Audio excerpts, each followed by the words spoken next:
हाँ जी, तो आज हम शुरू कर रहे हैं अपना राजस्थान के लोक नाटक, है ना, या लोक नाट्य राजस्थान के जो है उनको आज अपने कवर करेंगे। तो सबसे पहले हम जो लोक नाटक में सबसे पहला जो हमारे पास आता है लोक नाटक में उसकी बात करते हैं। सबसे पहले जिस लोक नाटक की बात करेंगे हम लोग वो है ख्याल। तो राजस्थान में कई तरह के ख्याल हैं, तो सबसे पहले एक एक करके उन सब की आपस में बात करते हैं। सबसे पहले करेंगे जो सबसे इंपॉर्टेंट भी है और थोड़ा सा बड़ा भी रहता है, वो है तुर्रा कलंगी ख्याल। तो पहला ख्याल कौन सा है अपना? तुर्रा कलंगी।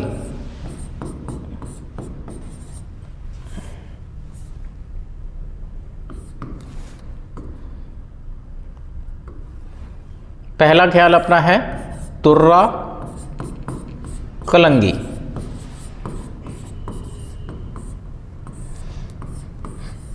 तो इसमें सबसे पहली बात ध्यान रखनी है कि तुर्रा कलंगी जो ख्याल है उसके प्रवर्तक कौन है। तो सबसे पहला क्वेश्चन तो है प्रवर्तक।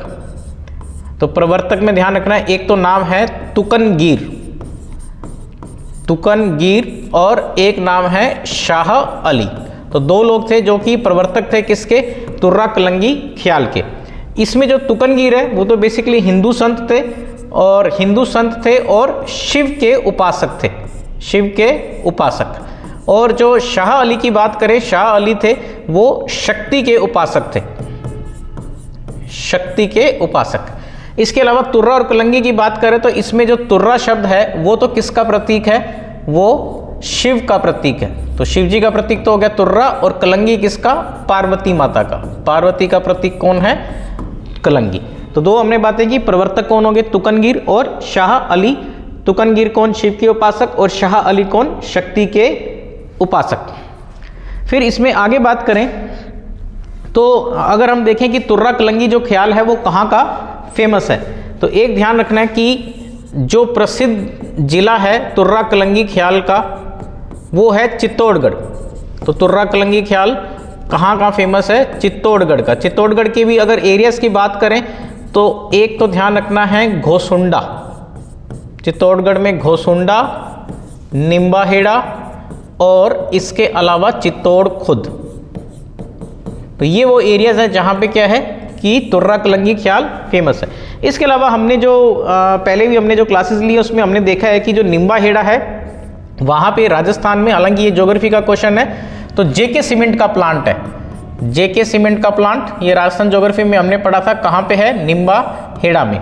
और हिस्ट्री का जब हम शिलालेख पढ़ते हैं तो एक और क्वेश्चन बनता है गोसुंडा। तो गोसुंडा अभिलेख भी है, इसी गोसुंडा नाम से गोसुंडा अभिलेख भी है, जिसमें ये क्वेश्चन बनता है कि राजस्थान में भागवत जो संप्रदाय है उसके सबसे पहले प्रमाण किस अभिलेख में मिले हैं, या वैष्णव संप्रदाय के प्रमाण किस अभिलेख में मिले हैं? तो आंसर होता है गोसुंडा अभिलेख। तो ये एक एक्स्ट्रा क्वेश्चन है जो अपने को ध्यान में रखना है। फिर इसकी बात करें आगे, फिर इसमें आता है कि इसके जो अपने संगीत वाद्य यंत्र है वो कौन कौन से हैं। तो संगीत वाद्य यंत्र ध्यान रखना है, वाद्य यंत्र जो तुर्रा कलंगी ख्याल में इस्तेमाल होता है वो है चंग। तो पिछली क्लास में हमने देखा था कि चंग क्या है? एक वाद्य यंत्र भी है, इसके अलावा चंग एक डांस भी है, एक नृत्य भी है जो कि शेखावटी के क्षेत्र में किया जाता है। फिर इसके अलावा तुर्रा कलंगी ख्याल के कुछ प्रमुख कलाकार की बात करें कि तुर्रा कलंगी ख्याल के कुछ प्रमुख कलाकार, तो इसमें एक तो याद रखना है कि राजस्थान में तुर्रा कलंगी ख्याल को जो फेमस करने का श्रेय जाता है या सबसे लोकप्रिय बनाने का श्रेय जाता है वो तो एक तो है सहेडू सिंह। तो एक तो इनका नाम रखना है सहेडू सिंह, प्लस हमीर या हमीद भी लिख देते हैं कई बारी, हमीर बेग। तो दो नाम तो है कि इन दोनों ने क्या किया, राजस्थान में जो है तुर्रा कलंगी ख्याल को क्या किया? फेमस किया, प्रसिद्ध किया। इसके अलावा एक ध्यान रखना है जय दयाल। तो ये कौन से लाल? जय दयाल। और इसके अलावा नानू लाल, नानू लाल। तो ये दो कलाकार और याद रखने हैं। तो ये चारों के चारों 1 2 3 4 क्या हैं? कलाकार है, प्रमुख कलाकार हैं किसके? तुर्रा कलंगी ख्याल के। तो तुर्रा कलंगी ख्याल में हमने देखा तुकनगीर, शाह अली, शिव के उपासक, शक्ति के उपासक, प्रसिद्ध चित्तौड़गढ़ का वाद्य यंत्र चंग, प्रमुख कलाकार हो गए सहेडू सिंह, हमीर बेग, जय दयाल और नानू दयाल। फिर इसमें ध्यान रखना है कि जो स्त्री हैं, स्त्री पात्र है। इसकी एक और ख़ास बात है कि तुर्रा कलंगी ख्याल में जो स्त्री पात्र होते हैं उनकी भूमिका भी कौन निभाता है? पुरुष ही निभाते हैं। तो ये ध्यान रखना है कि महिलाएं तुर्रा कलंगी ख्याल में भाग नहीं लेती हैं, पुरुष ही निभाते हैं। तो ये भी ध्यान रखना है किसमें? तुर्रा कलंगी ख्याल में। तो एक तो ये हमने किसकी बात की? तुर्रा कलंगी ख्याल की। तो अपना पहला ख्याल पूरा होता है जिसका क्या नाम था? तुर्रा और कलंगी। इसमें सबसे ज़्यादा इंपॉर्टेंट क्वेश्चन जो है अपने को ये ध्यान रखना है कि इसके प्रवर्तक कौन थे? तुकनगीर और शाह अली। ये सबसे ज़्यादा इसमें इंपॉर्टेंट क्वेश्चन जो है अपने पास रहेगा। फिर इसमें अगला ख्याल देखते हैं अपने। अगला जो ख्याल है अपने पास इसमें वो आएगा अपना कुचामनी ख्याल। नेक्स्ट इसमें है अपने पास कुचामनी ख्याल। तो कुचामनी ख्याल में ध्यान रखना है कि कुचामनी ख्याल के जो प्रवर्तक थे, ये बहुत ज़्यादा पूछे जाने वाला क्वेश्चन है। कई बार पूछा जाता है कि कुचामनी ख्याल के प्रवर्तक कौन थे, बहुत सारे पेपरों में पूछा गया। तो एक तो इसका ध्यान रखना है जो प्रवर्तक थे वो कौन थे? लच्छीराम। तो पहली बात तो यही कि प्रवर्तक कौन थे? लच्छीराम थे। और लच्छीराम थे कहाँ के? ऑब्वियस सी बात है, क्योंकि कुचामनी ख्याल है तो कहाँ के होंगे? कुचामन नागौर के। फिर अगर आपसे पूछ ले इस क्वेश्चन में कि कुचामनी ख्याल कहाँ का फेमस है, क्योंकि भाई लच्छीराम प्रवर्तक थे और नागौर के थे, तो कहाँ का फेमस होगा? नागौर का। बहुत ही सिंपल सी बात है कि कुचामनी ख्याल कहाँ का प्रसिद्ध है? नागौर जिले का। फिर इसमें देखें आगे, फिर एक आपको ध्यान रखना है कि प्रमुख केंद्र इसका नागौर तो है ही, और इस ख्याल के जो प्रमुख कलाकार हैं, प्रमुख कलाकार ध्यान रखने हैं कौन है? उगम राज। प्रमुख कलाकार इस ख्याल के कौन है? उगम राज। ये दो बातें जो हैं सबसे ज़्यादा इंपॉर्टेंट है कुचामनी ख्याल में, और इसको इसमें ध्यान रखना है। फिर हम अगले ख्याल पे चलते हैं। अगले ख्याल की बात करें जो है शेखावटी ख्याल। शेखावटी ख्याल की बात करें, दो ख्याल हो गए अपने, और अब शेखावटी ख्याल की बात करें।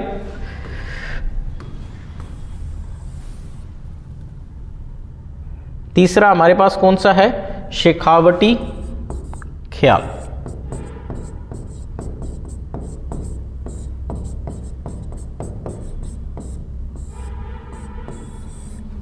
शेखावटी ख्याल की बात करें तो पहली तो कौन से हो जाएंगे? इसके प्रवर्तक की बात कर लेते हैं। तो प्रवर्तक इसके हैं नानू राम।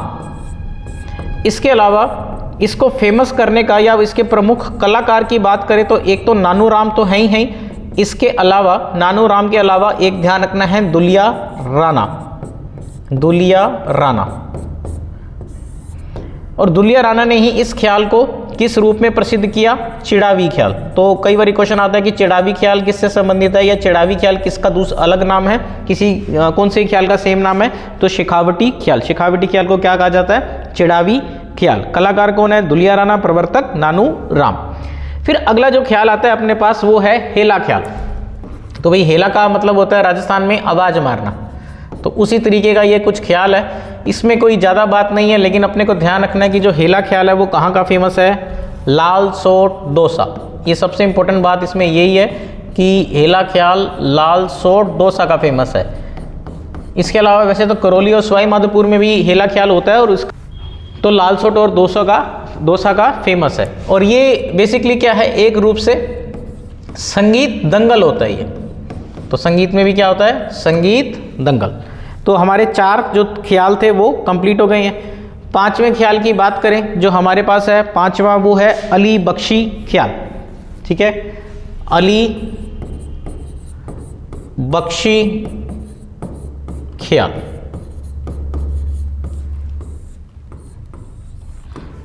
अली बख्शी ख्याल की बात करें तो बेसिकली अली बख्शी जो है किसी एक व्यक्ति का नाम है, और अलवर में एक जगह है मुंडावर। तो मुंडावर अलवर के नवाब थे। कौन? अली बख्शी।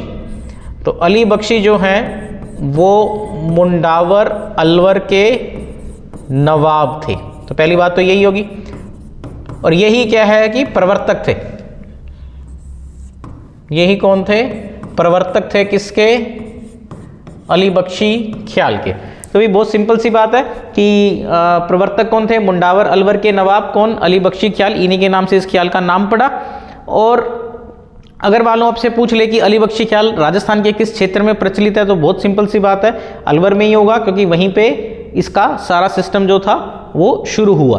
फिर एक और ध्यान रखना है कि जो अली बख्शी है, अली बख्शी को मतलब ये जो व्यक्ति हैं इन्हें एक टाइटल मिला हुआ है क्या, अलवर का रस खान। तो ये भी क्वेश्चन पूछ लेते हैं कई बारी कि अलवर का जो रस खान है किसे कहा जाता है, अली बख्शी को। और अली बख्शी का संबंध किससे है, अली बख्शी ख्याल से।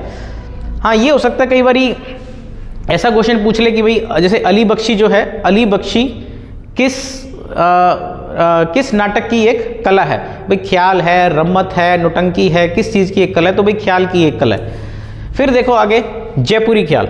अब जयपुरी ख्याल कहाँ का फेमस होगा, जयपुर का फेमस होगा जयपुरी ख्याल।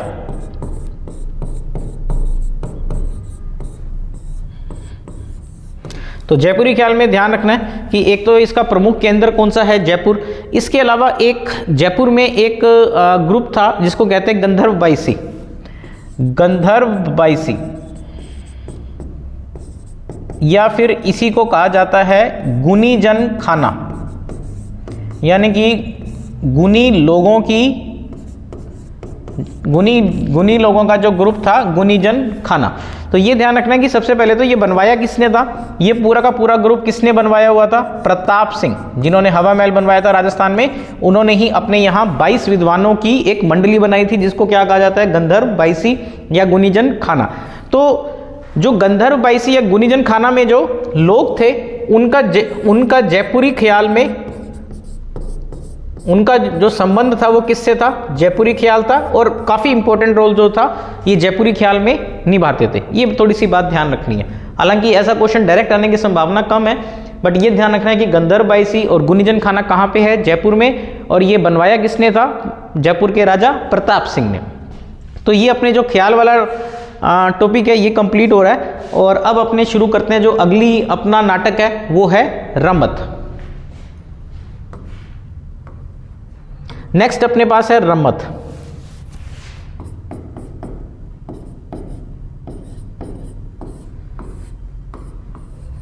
तो सबसे पहली बात तो ये राजस्थान में रम्मतें, तो जब भी रम्मत का नाम आए, एक लोक नाटक तो है ही, इसके अलावा सबसे ज़्यादा जो रम्मतें प्रसिद्ध है वो कहाँ की है, सबसे ज़्यादा तो प्रसिद्ध है बीकानेर की, बीकानेर में। और इसके अलावा जैसलमेर में भी रम्मतों का आयोजन जो है वो अपने राजस्थान में होता है। तो बीकानेर और जैसलमेर जो कि एक लोक नाटक की परंपरा है। बीकानेर की बात करें तो रम्मत का जो आयोजन है बीकानेर में वो कब होता है, होली के अवसर पर। तो पहली बात तो ये ध्यान रखनी है कि होली के अवसर पर रम्मतों का आयोजन होता है बीकानेर में। इसके अलावा बीकानेर में जो रम्मत नाटक जब स्टार्ट किया जाता है तो जो पहली रम्मत होती है वो फक्कड़ दाता की रम्मत होती है। इसी रम्मत के साथ बीकानेर में रम्मतों की शुरुआत की जाती है। तो पहली रम्मत बीकानेर में, पहली रम्मत कौन सी, फक्कड़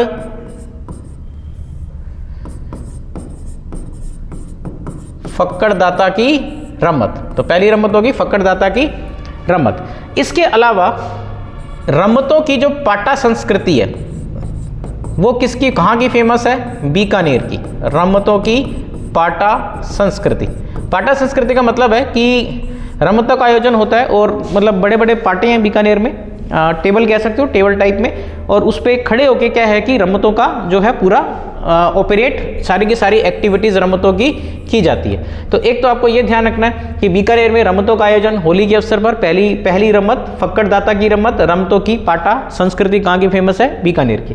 फिर जैसलमेर की अगर बात करें तो जैसलमेर में रम्मतों के जो सबसे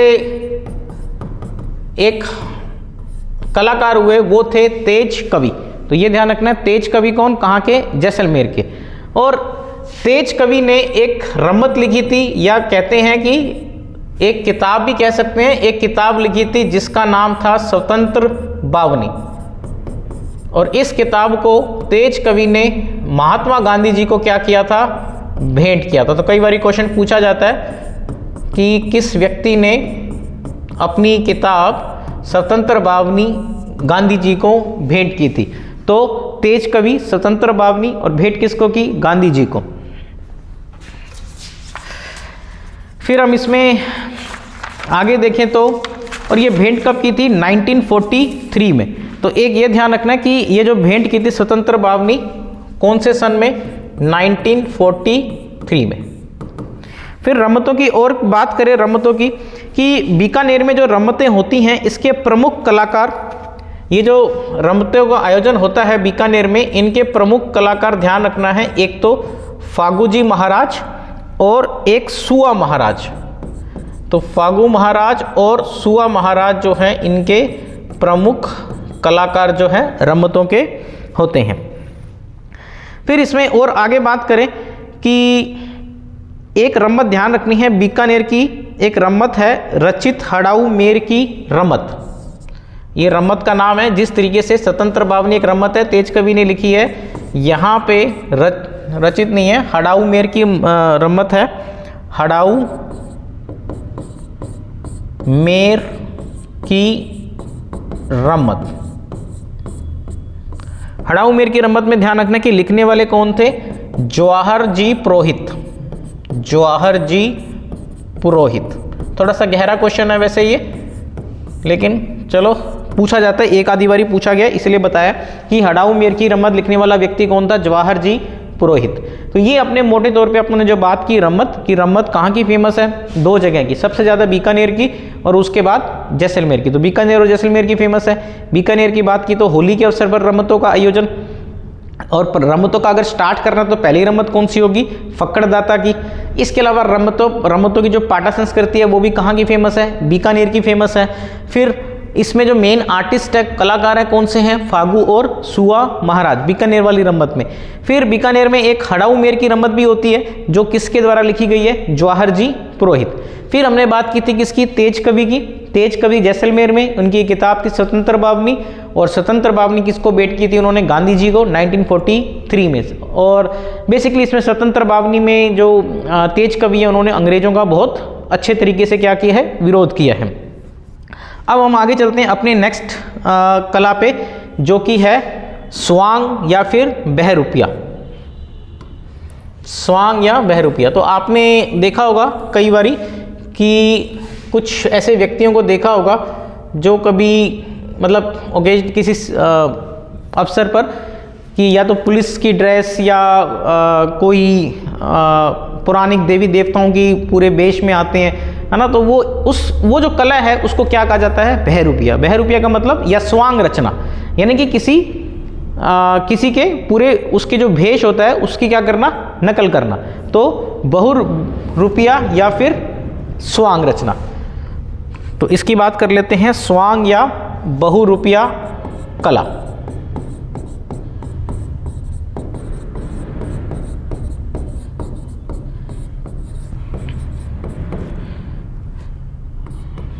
तो सबसे पहली बात तो कि राजस्थान के कौन से क्षेत्र की ये जो कला है वो प्रसिद्ध है।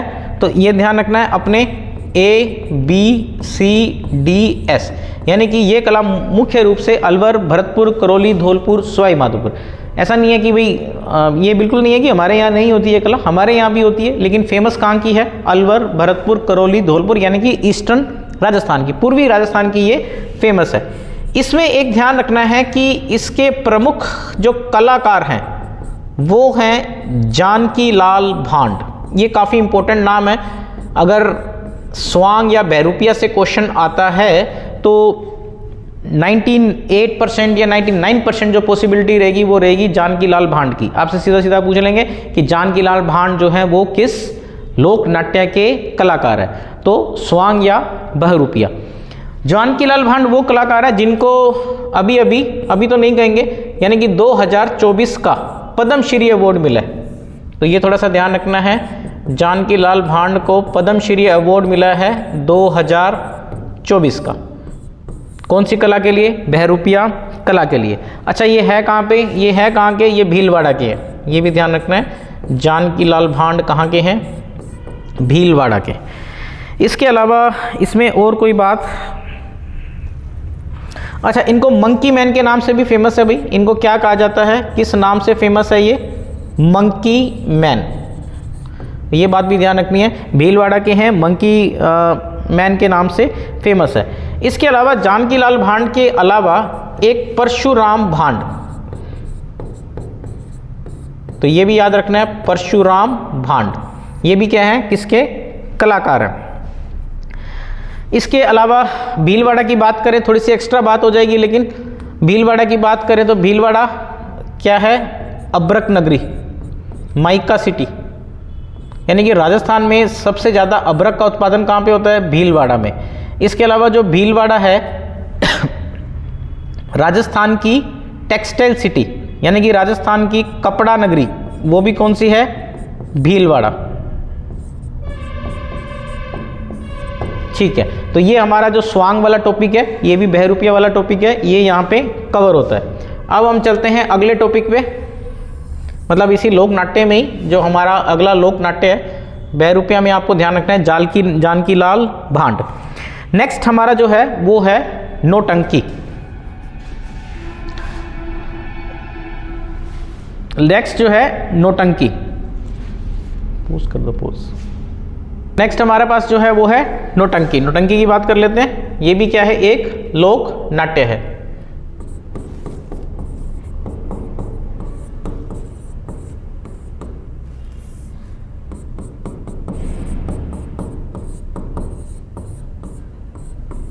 नौटंकी, तो नौटंकी का पहले क्षेत्र की बात करें तो सेम क्षेत्र है जो कि अपना लगभग स्वांग का था। क्षेत्र कौन सा होगा, अलवर, भरतपुर, करौली, धौलपुर और सवाई माधोपुर, यानी कि कुल मिला के अपना पूर्वी राजस्थान वाला क्षेत्र। फिर एक आता है कि जो राजस्थान में नौटंकी की शुरुआत, राजस्थान में नौटंकी की शुरुआत करने वाले जो व्यक्ति थे वो थे भूरी लाल। तो डीग के निवासी थे, क्या नाम था, भूरी लाल। इन्होंने राजस्थान में नौटंकी की शुरुआत की। रहने वाले कहाँ पे थे, डीग के। इसके अलावा प्रसिद्ध कलाकार नौटंकी के राजस्थान में, एक तो बात करते हैं अपने प्रसिद्ध कलाकार की, तो प्रसिद्ध कलाकार की बात करें तो गिरिराज प्रसाद, गिरिराज प्रसाद। और ये भी कहाँ थे, ये थे कामा भरतपुर के। तो ये मतलब क्या है कि जो कलाकार और जो शुरुआत करने वाले व्यक्ति थे वो कहाँ के थे, सारे के सारे पूर्वी राजस्थान के थे। इसीलिए नौटंकी का जो फेमस ज़्यादा हुआ एरिया वो भी कौन सा था, पूर्वी राजस्थान। तो प्रसिद्ध कलाकार भरतपुर में जगह कामा, गिरी, वहाँ के थे कौन, गिरिराज प्रसाद। शुरुआत भूरीलाल ने। फिर कुछ मंडलियाँ हैं जिन्होंने इस नौटंकी को, कुछ मंडलियाँ हैं जिन्होंने नौटंकी को राष्ट्रीय और अंतर्राष्ट्रीय लेवल पे क्या है कि राष्ट्रीय और अंतर्राष्ट्रीय स्तर पे क्या किया, प्रसिद्ध किया। मंडलियों के नाम की बात करें तो इसमें एक तो है भरतपुर की नत्थाराम की मंडली, नत्थाराम की मंडली, ये भरतपुर की मंडली थी, नत्थाराम की मंडली। इसके अलावा एक और मंडली है सुमन बाई की मंडली, सुमन बाई की मंडली। तो दो मंडलियां हैं जिन्होंने नौटंकी की कला को राष्ट्रीय और अंतर्राष्ट्रीय स्तर पर क्या करवाया है, प्रसिद्ध करवाया है। इसके अलावा इसमें और कोई ज़्यादा बात नहीं है और अपने को इतना ही करना है इसमें। तो ये ध्यान रखना, नौटंकी फेमस पूर्वी राजस्थान, शुरुआत भूरीलाल, डीग निवासी, प्रसिद्ध कलाकार गिरिराज जो कि कहाँ के थे, कामा भरतपुर के। मंडलियों की बात की जाए तो नत्थाराम की मंडली और सुमन बाई की मंडली। अब जो अपनी नेक्स्ट कला है उसको देखते हैं, वो है चार बैंत। चार बैंत का क्वेश्चन कई बार पूछा जाता है, हालांकि जब भी क्वेश्चन पूछा गया चार बैंत का तो यही पूछा गया कि चार बैंत जो लोक नाटक है वो किस क्षेत्र का है, किस क्षेत्र का फेमस है। तो बात करते हैं किसकी, चार बैंत की। देखो चार बैंत जो लोक नाटक है वो लगभग क्या है, कव्वाली की तरह होता है। तो आपने कई बार मूवीज़ वगैरह में देखा होगा कि कव्वाली होती है और छोटी सी डफली हाथ में होती है, डफली बजाते जाते हैं और वो एक तरह से संगीत दंगल टाइप में होता है। तो चार बैंत जो है, सबसे पहली बात करें तो राजस्थान में कहाँ का फेमस है, टोंक का। तो पहली बात तो ये अपना क्वेश्चन यहीं पे खत्म हो जाता है सबसे पहले तो, क्योंकि ज़्यादातर संभावना है कि यही पूछा जाएगा कि चार बैंत जो है लोक नाटक किस क्षेत्र का फेमस है, और अब हम बताएंगे आंसर किसका फेमस है, टोंक का, पहली बात। दूसरी बात, ये किसके समकक्ष या किसके लगभग समान होता है, तो कव्वाली के समान, कव्वाली नहीं है लेकिन कव्वाली के समान ही इसमें पूरी कहानी होती है। तो कव्वाली के समान वाला लोक नाटक अपने कौन सा है राजस्थान में, चार बैंत। फिर आपसे पूछ ले कि इसमें जो वाद्य यंत्र इस्तेमाल होगा वो कौन सा होगा, तो डफली। देखो छोटा सा वो होता है तो डफली कहते हैं, क्योंकि कव्वाली में भी जिसका इस्तेमाल होता है वो कौन सा होता है, डफली। तो छोटी सी डफली होती है इतनी सी, और उसको ऐसे बजाते रहते हैं और जो अपना संगीत दंगल है वो चलता रहता है। इसके अलावा इसमें कोई ज़्यादा बात नहीं है चार बैंत में। फिर हम आगे चलें तो नेक्स्ट अपने पास जो लोक नाटक है वो है तमाशा।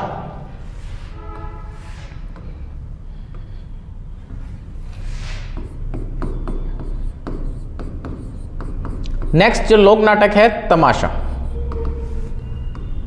तो तमाशा में सबसे पहले अपने को याद रखना है कि तमाशा जो है मूल रूप से महाराष्ट्र का लोक नाटक है, मूल रूप से महाराष्ट्र का लोक नाटक है भारत की बात करें तो।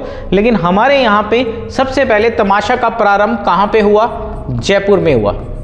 सबसे पहले तमाशे का प्रारंभ कहाँ हुआ, जयपुर में। और जयपुर में भी स्टार्ट करने वाला जो व्यक्ति था तमाशा लोक नाटक वो कौन था, प्रताप सिंह।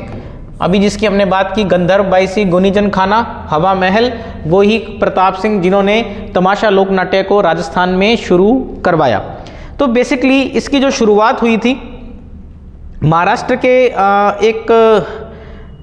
के रहने वाले एक व्यक्ति थे, और उनका नाम तो मुझे याद नहीं आ रहा लेकिन भट्ट कुछ थे, भट्ट परिवार के थे।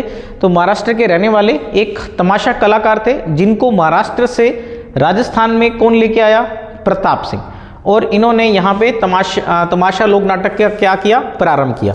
अब आपको ध्यान रखना है कि राजस्थान में तमाशे के लोक नाटक में सबसे ज़्यादा योगदान किस परिवार का, भट्ट परिवार का। तो जिस तरीके से हम कहते हैं कि अगर सोनी परिवार का नाम आए तो हम क्या कहते हैं, थेवा कला। जोशी परिवार का नाम आए हम कहते हैं फड़ कला। उसी तरीके से अगर भट्ट परिवार का नाम आए या किसी भी व्यक्ति के नाम के पीछे भट्ट लगा हो तो कौन सा उसका कंट्रीब्यूशन, उसका योगदान कहाँ पे, तमाशे में।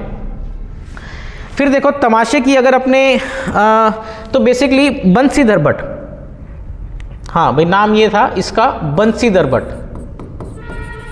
तो बंसीधर भट्ट को प्रताप सिंह जो थे महाराष्ट्र से कहाँ पे लेके आए, जयपुर लेके आए। और इन्होंने बंसीधर भट्ट को अपनी जो गंधर्व बाईसी थी, गुनीजन खाना था, मतलब 22 लोगों की जो मंडली थी, 22 लोगों का जो ग्रुप था उसमें जगह दी और तमाशा का प्रारंभ किया। फिर आगे चले तो अपना एक क्वेश्चन आता है कि कलाकार। तो राजस्थान में कलाकार तो बहुत है, लेकिन जब हम कलाकार की जब भी बात करते हैं तो हम बात करते हैं सिर्फ और सिर्फ प्रसिद्ध कलाकार की। तो कलाकार में ध्यान रखना है गोहर जान कि तमाशा नाटक की जो प्रसिद्ध कलाकार थी हमारे राजस्थान में, गोहर जान, या जिनको कई बारी जोहर जान भी कहा जाता है। तो सिंपल सा क्वेश्चन है, सीधा सीधा क्वेश्चन आएगा कि गोहर जान या फिर जोहर जान का जो संबंध है किस लोक नाटक से है, किस लोक नाटक से है, तमाशा। तो जयपुर की रहने वाली है, प्रसिद्ध नृत्यांगना है, कहाँ की, जयपुर की। तो फेमस डांसर है कौन, गोहर जान, जिनका संबंध किससे है, तमाशा से है। फिर इसमें देखो जो तमाशे अधिकतर है, अधिकतर तौर पे जो तमाशों का आयोजन होता है वो होली से शुरू होकर, होली के दिन से शुरू होकर चैत्र अमावस्या, यानी कि कुल मिला के 15 दिन। तो 15 दिन तक लगभग क्या है, तमाशों का जो है आयोजन जो है राजस्थान में होते हैं। और आपसे पूछ ले कि तमाशा राजस्थान में कहाँ का फेमस है, तो कहाँ का फेमस है, जयपुर का। इसके बाद अगर आपसे पूछा जाए कि राजस्थान में सर्वाधिक प्रसिद्ध तमाशा, सर्वाधिक प्रसिद्ध तमाशा, राजस्थान में सर्वाधिक प्रसिद्ध तमाशा कौन है, जट्ठन मियाँ। तो जट्ठन मियाँ का जो तमाशा है ये क्या है, राजस्थान में सर्वाधिक प्रसिद्ध तमाशा है। तो ये हमारा इसी हिसाब से क्या है, जो तमाशा का जो चैप्टर तमाशा वाला जो पूरा का पूरा पोर्शन था ये अपना कंप्लीट हुआ। फिर इसके बाद बात करेंगे तो तमाशा में कोई ज़्यादा कहानी नहीं है, थोड़ी बहुत कहानी है। गंधर्व बाईसी ध्यान रखना है, गौहर जान ध्यान रखना है, प्रताप सिंह ध्यान रखना है। इसके अलावा इसका आयोजन होली और होली से आगे 15 दिन तक। फिर नेक्स्ट जो हमारे पास लोक नाटक है वो कौन सा है? गवरी। तो याद करो कि हमने ये लोक नृत्य में भी पढ़ा था क्या? गवरी। लोक नृत्य में भी पढ़ा था और लोक नृत्य में पढ़ा था कि गवरी नृत्य का आयोजन कब होता है भाई? रक्षाबंधन। रक्षाबंधन के त्यौहार पे इसका आयोजन होता है। और किस पे आधारित है? हमने कहा था कि शिव भस्मासुर की कथा पे आधारित है। होता कहाँ पे है? क्षेत्र कौन सा? मेवाड़। तो सेम ही चीज़ें हैं भाई। लोक नाटक बेसिकली वो नाटक होता है और उसी के दौरान जो डांस किया जाता है उसी को क्या कहा जाता है? गवरी नृत्य। तो कहानी वही है पूरी की पूरी। अगर आपसे पूछे कि गवरी जो है कहाँ पे, तो मेवाड़ वाले एरिया में। तो क्षेत्र कौन सा हो जाएगा? एक तो मेवाड़ और कर्ता कौन है? भील जनजाति। तो भील जनजाति द्वारा किया जाता है। इसके अलावा एक और ध्यान रखना है कि भील जनजाति जब इस नृत्य को करती है तो बेसिकली ये जो नृत्य है ये सिर्फ वहीं, या ये जो लोक नाटक है ये सिर्फ भील जनजाति द्वारा वहीं किया जाता है जहाँ पे उन्होंने अपनी लड़की को ब्याया हुआ है। यानी कि उस गांव में इस नृत्य का आयोजन किया जाता है जहाँ पे उन्होंने अपनी लड़की की शादी की है, यानी कि लड़की के ससुराल में। तो एक ध्यान रखना है ये बात कि लड़की के बेटी के ससुराल में इस लोक नाटक का आयोजन भीलों द्वारा किया जाता है। और ये क्योंकि जैसे मान लो लोक नाटक है तो लोक नाटक मतलब इसमें कोई ये व्यावसायिक लोक नाटक नहीं है कि भाई लोक नाटक करने के कोई पैसे वैसे नहीं लिए जाते, बिना रेम्यूनरेशन के क्या है कि इसको जो है किया जाता है। इसके अलावा गवरी जो है राजस्थान का सबसे प्राचीन लोक नाटक माना जाता है।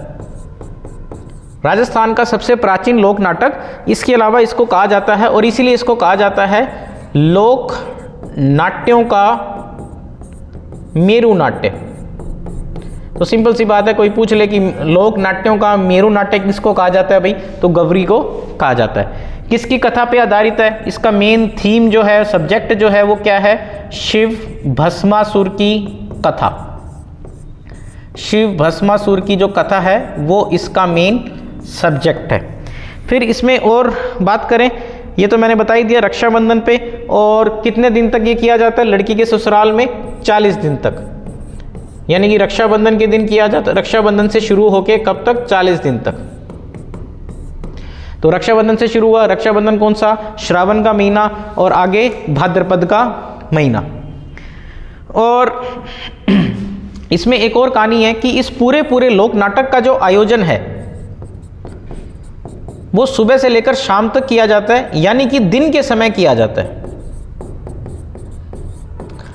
तो इसमें एक और क्वेश्चन बनता है कि संपूर्ण भारत का एकमात्र दिन में प्रदर्शित होने वाला लोक नाटक, यानी कि पूरे भारत में सिर्फ एक ही लोक नाटक है जिसका पूरा का पूरा प्रदर्शन, मतलब पूरा कंप्लीट उसका प्रदर्शन कहाँ पे? दिन के समय में। और कोई पारिश्रमिक यानी कि रेम्यूनरेशन नहीं लिया जाता।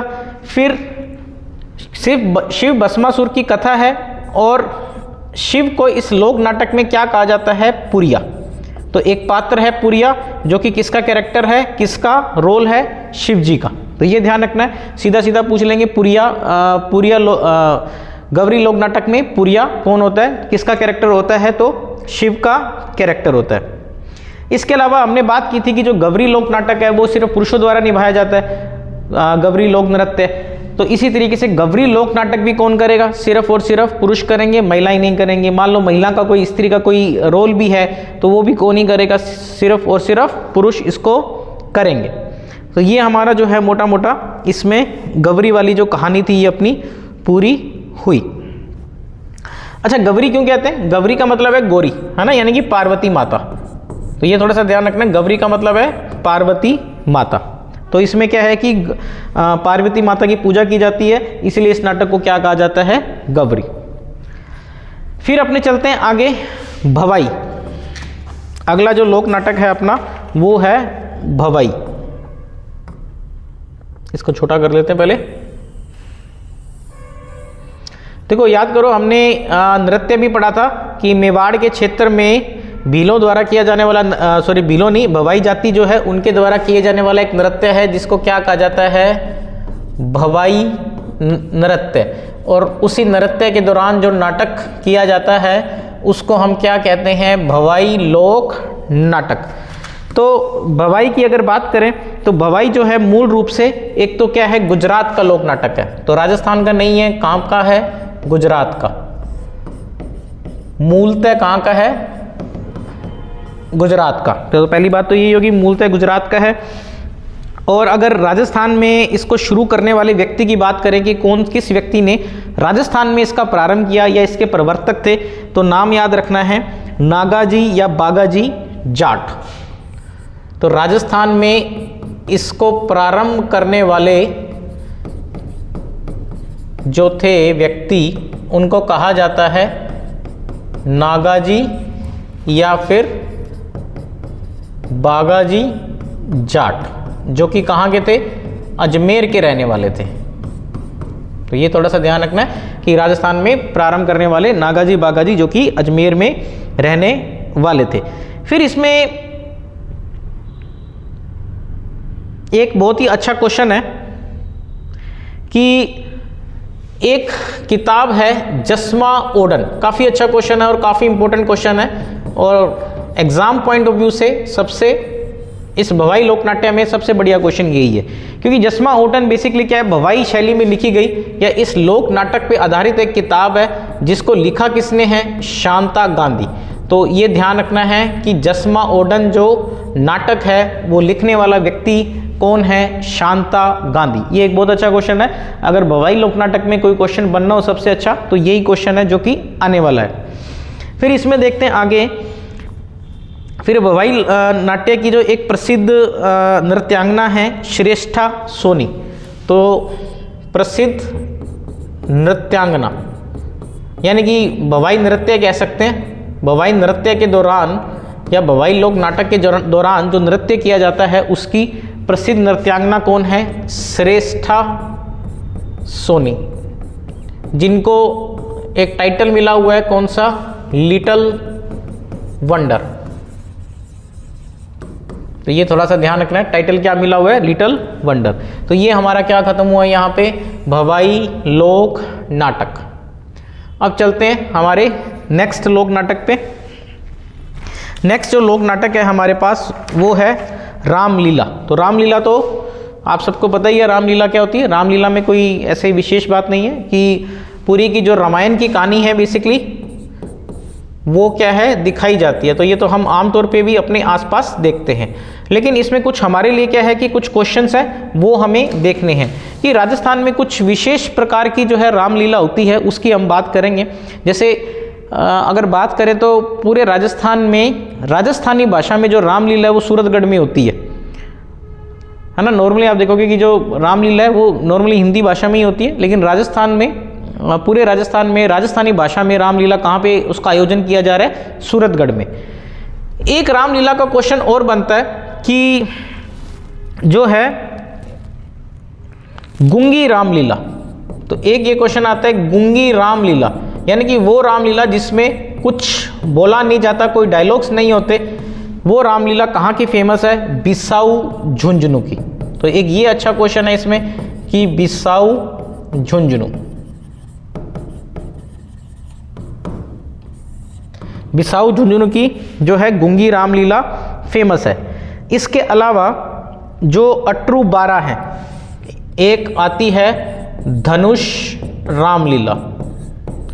तो राजस्थान में धनुष रामलीला कहाँ की फेमस है, 12 जिले में एक जगह है अटरू, वहाँ की ये रामलीला फेमस है। बेसिकली क्या होता है, धनुष रामलीला का मतलब है कि जो धनुष है वो मतलब भगवान श्री राम नहीं तोड़ते, उसमें जो विवाह योग्य वर होता है उससे शिव धनुष को क्या है, तुड़वाया जाता है, इसलिए इसका नाम क्या रखा गया, धनुष रामलीला। और ये कहाँ की फेमस है, अटरू 12। तो आपसे पूछा जाए गुंगी रामलीला, तो गुंगी रामलीला बिसाऊ झुंझुनू, धनुष रामलीला अटरू 12। फिर इसके बाद हम आगे चलते हैं। अब लास्ट में हमारी ये 1-2 बची हैं, जो कि सबसे एक है रासलीला। तो रासलीला के बारे में ध्यान ही है कि कृष्ण जी से संबंधित है और इसको जो पूरा का पूरा इसके लिए जो उत्पत्ति है, इसकी उत्पत्ति जो है रासलीला की बात करें तो रासलीला की जो उत्पत्ति है वो वल्लभाचार्य संप्रदाय, कहां से हुई है? वल्लभाचार्य संप्रदाय। तो कुल मिला के जो लीलाएं हैं श्री कृष्ण जी की, उससे संबंधित जो पूरी की पूरी कहानी बताई जाती है वो कहाँ बताई जाती है? रास लीला में। फिर एक इसके जो विशेष स्वरूप शिवलाल कुमावत, ये ध्यान रखना है कि एक व्यक्ति हैं शिवलाल कुमावत, तो इन्होंने रासलीला को क्या है एक विशेष स्वरूप प्रदान किया गया। मतलब अपना क्वेश्चन सिर्फ इतना ही है सीधा सीधा कि भाई साहब कि शिवलाल कुमावत जो है उनका संबंध किससे है, तो अपना आंसर हो जाएगा सीधा सीधा रासलीला से। अब आगे चलते हैं। अगली जो अपनी कला है वो है कठपुतली। अगला जो अपनी लोक नाटक कठपुतली, तो भाई कठपुतलियों का क्या है? गेम खेला जाता है, लोक नाटक होता है, उस पे बेस्ड अपनी जो है कौन सा? कठपुतली। तो बहुत ही सिंपल सी बात है, एक तो राजस्थान में कौन सी जाति? नट जाति। तो कठपुतली कला किसकी? नट जाति की। फिर पूछा जाए ये कठपुतली कला फेमस कहाँ की है? तो भरतपुर की। भरतपुर जो क्षेत्र है राजस्थान में उसकी क्या है ये? प्रसिद्ध है। फिर एक स्टेटमेंट एक आधे पेपर में पूछी गई है कि ऐसा किस विद्वान ने कहा है कि विश्व की समस्त पुतलियों का उद्गम स्थल भारत है। हालांकि अपने पेपर में पूछा जाए ऐसा संभावना कम है, फिर भी कोई पिचरेल एक विद्वान थे जिन्होंने ये बात बोली है कि विश्व की समस्त पुतलियों का उद्गम जो है भारत में है। बाकी इसमें कोई अपने को यहाँ लिखने की आवश्यकता ज़्यादा नहीं है।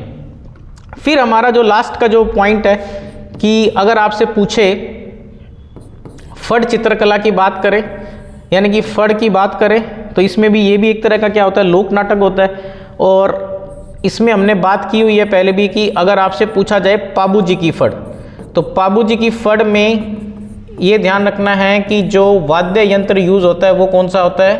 रावण हत्था। इसके अलावा फड़ के लिए जो फेमस परिवार है वो कौन है? जोशी परिवार। कहाँ के? भीलवाड़ा। तो शाहपुरा भीलवाड़ा। अगर क्षेत्र पूछ ले फड़ में फेमस तो शाहपुरा भीलवाड़ा, अगर परिवार की बात पूछ ले तो जोशी परिवार। इसके अलावा इस चैप्टर में हमारे पास जो है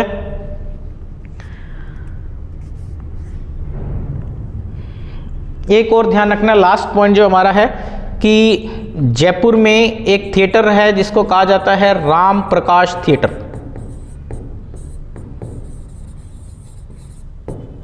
तो हमारा क्वेश्चन इतना ही है कि राजस्थान में इसको बनवाने वाले व्यक्ति कौन थे? तो ये ध्यान रखना, राम सिंह सेकंड। तो जयपुर के राजा थे, जयपुर के जिन्होंने राम प्रकाश थिएटर की क्या की? स्थापना की। फिर एक लास्ट क्वेश्चन और है जो कि पूछा जाता है कि भवानी नाट्यशाला, भवानी नाट्यशाला, बस बात इतनी सी है कि भवानी नाट्यशाला है कहाँ पे? तो ध्यान रखना कहाँ पे है? झालावाड़ में। झालावाड़ में क्या है? भवानी नाट्यशाला। तो हमने कई सारी चीज़ें पढ़ी। इसके अलावा कुछ कलाकार पढ़े, जैसे शिवलाल कुमावत पढ़ा जिसकी बात हमने की थी रासलीला में। फिर हमने पढ़ा कि जो गुंगी रामलीला है वो कहाँ की फेमस है, हमने बात की बिसाऊ झुंझुनू की। फिर हमने बात की गोहरजान किसकी फेमस आर्टिस्ट है? तमाशा की। तो ये सब चीज़ें हैं जो आपको ध्यान रखनी है। एक तो क्षेत्र का ध्यान रखना है कि कौन सी लोक नाटक किस क्षेत्र में होता है, या अगर कोई जाति उसको कर रही है तो कौन सी जाति उसको कर रही है, वो किस समय होता है। और एक सबसे ज़्यादा इम्पोर्टेंट जो बात है कि उस कला का सबसे प्रसिद्ध कलाकार कौन है। जैसे हम बात करें जानकी लाल भांड, तो वो किसके? स्वांग या बहरूपिया कला के। इस तरीके से ये आपको पूरा का पूरा चैप्टर पढ़ना है। तो यहाँ पे हमारा ये चैप्टर कंप्लीट होता है और अब हम कल मिलेंगे नई वीडियो और नए टॉपिक के साथ।